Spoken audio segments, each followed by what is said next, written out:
Ribuan tahun yang lalu, dunia ini disaksikan oleh pertempuran dahsyat antara dua kekuatan besar.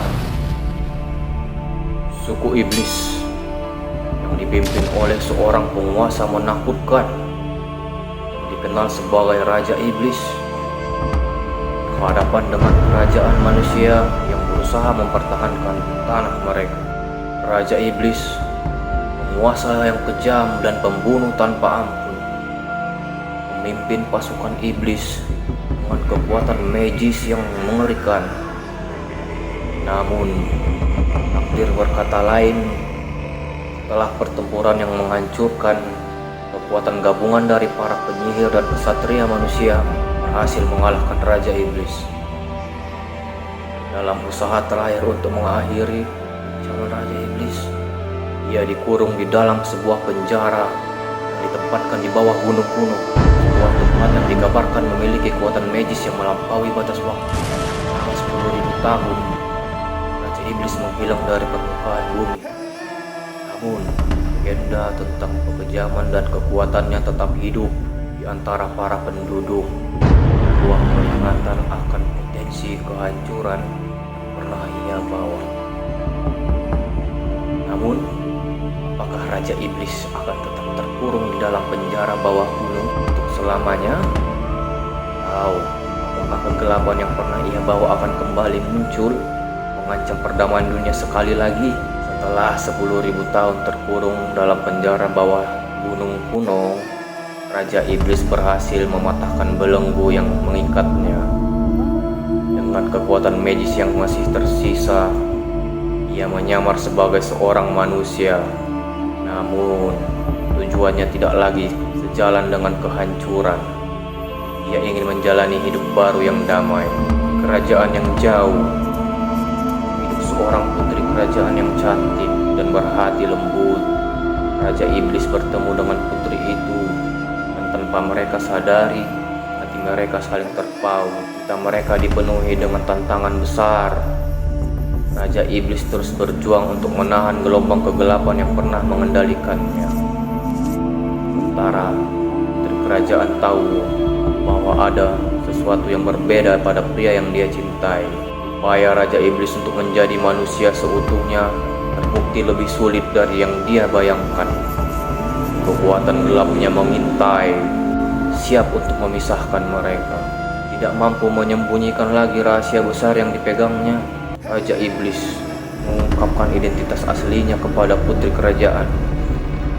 Meski terkejut, putri kerajaan memutuskan untuk melihat luar penampilan fisik dan melihat ke dalam hati Raja Iblis.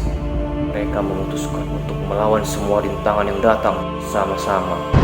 Akhirnya, mereka menyadari bahwa untuk menjalani cinta sejati mereka harus pergi jauh dari dunia yang mereka kenal. Mereka berlayar menuju dunia tengah, tempat di mana cinta mereka akan diterima tanpa prasangka atau batasan. Di sana, di tengah keindahan alam yang ajaib, Raja Iblis dan putri kerajaan menemukan kedamaian yang mereka cari. Namun perjalanan mereka tidak berakhir di dunia tengah. Di tengah eksplorasi mereka, Raja Iblis dan putri kerajaan menemukan sebuah taman kuno yang penuh dengan keindahan yang memukau. Di sana, mereka bertemu seorang kakek peramal yang memiliki pengetahuan tentang dunia mereka. Kakek peramal memberitahu mereka bahwa dunia tempat mereka berasal sedang mengalami ancaman serius. Asing yang ganas, tercipta dari kejahatan yang meluap, telah muncul dan membawa kehancuran ke seluruh penjuru dunia. Raja Iblis, meski mereka menemukan kedamaian di dunia tengah, merasa panggilan tugasnya yang sesungguhnya. Dia tahu bahwa dia memiliki kekuatan untuk melawan ancaman ini. Dengan perpisahan yang berat, Raja Iblis dan putri kerajaan kembali ke dunia mereka yang asli. Dengan hati yang berat tetapi tekad yang kuat, mereka bersama-sama memutuskan untuk menghadapi bahaya ini dan melawan ras aneh yang datang tersebut. Raja Iblis menggunakan kekuatannya yang tersembunyi untuk membantu memimpin perlawanan melawan ras aneh tersebut. Bersama dengan pasukan gabungan dari berbagai suku, mereka memulai perang epik untuk menyelamatkan dunia mereka yang terancam kehancuran. Dalam pertempuran yang penuh pengorbanan dan tekad, Raja Iblis menunjukkan bahwa kekuatannya dapat digunakan untuk tujuan yang baik. Dia melawan dengan keberanian, bukan untuk kehancuran, tetapi untuk perlindungan dunia tempat dia sekarang merasa memiliki ikatan. Dengan kekuatan, keberanian, dan tekad yang sama, Raja Iblis berhasil mengatasi bahaya dan mengalahkan ras aneh tersebut. Dunia mereka yang hampir hancur ini mendapat harapan yang baru. Kemenangan ini membuka jalan bagi penerimaan Raja Iblis di dunia mereka berasal. Mereka menyaksikan bukti bahwa meski pernah menjadi Raja Iblis yang menakutkan, dia telah berubah dan mampu berjuang demi perlindungan dunia mereka. Tidak lagi dikejar oleh bayang-bayang masa lalunya, Raja Iblis dan Putri Kerajaan memutuskan untuk tinggal di dunia asal mereka. Jika kalian ingin mengetahui lanjutan dari cerita ini, silahkan komen di kolom komentar. Dan jika kalian ingin merequest sebuah alur cerita yang fantastik, silahkan komen juga di kolom komentar. Terima kasih.